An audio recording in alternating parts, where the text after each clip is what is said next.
নমস্কাৰ মই নেক্সট ভিডিঅ'টি আৰম্ভ কৰিব লৈছোঁ একেখন ঠাইতে আপোনালোকে কেইবাখনো খেতি কৰি চাব পাৰি ইয়াৰ ৰবাৰৰ তলতে গুৰমুৰিচ খেতি কৰাৰ দৃশ্য দেখুৱাইছোঁ আৰু লগতে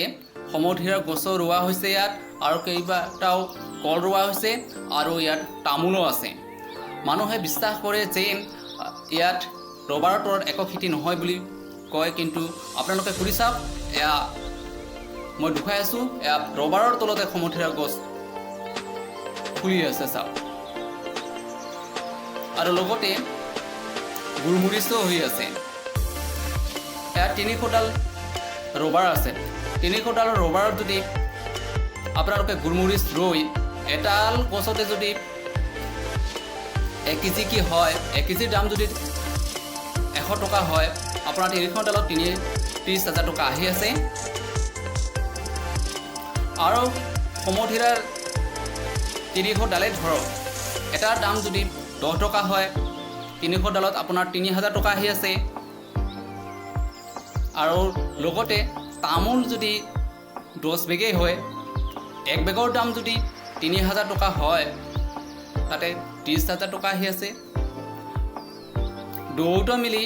ৰবাৰ আৰু গুৰমুৰিচৰ দাম আপুনি ৬০,০০০ টকা হৈ আছে ঠিক এই ৬০,০০০ টকাৰে আপোনাৰ ল'ৰা ছোৱালীক আপুনি ভাল স্কুলত দি শিক্ষিত কৰিব পৰাৰ পদ্ধতি মই ইয়াত ক'বলৈ লৈছোঁ আপুনি এই 2 টকা অৰ্জন কৰি আপোনাৰ ল'ৰা ছোৱালীবিলাক ভাল স্কুলত দিয়ক ভাল মানুহ হওক আৰু ভালদৰে পঢ়াওক মই ইয়াকে কামনা কৰিছোঁ চাওক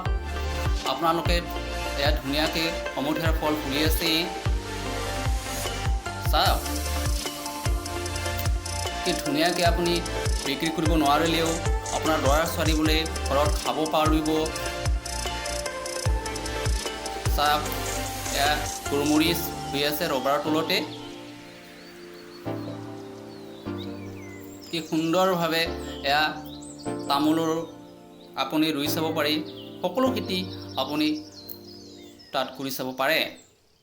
আপোনালোকে কৰি চাওক আৰু সফল পাওক আৰু সফল হোৱাৰ মই কামনা কৰিছোঁ চাওক কি ধুনীয়াভাৱে আমি মাটি কঁঠালৰ খেতিও তাত কৰাই চাইছোঁ আৰু সফলো পাইছোঁ আমি চাওক সমধিৰা হৈ আছে এয়া ফুলি আছে চাওক ঠিক এনেকৈ আপুনি কষ্ট কৰি চাওক ভৱিষ্যত আপোনালোকেও সফল পাব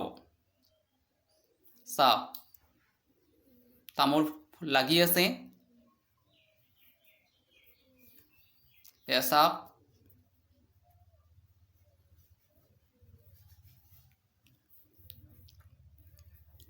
এয়া চাওক কি সকলোকে মই আন্তৰিক শুভেচ্ছা জনাই আজিৰ ভিডিঅ'টি ইমানতে সামৰণি মাৰিছোঁ জয় হিন্দ।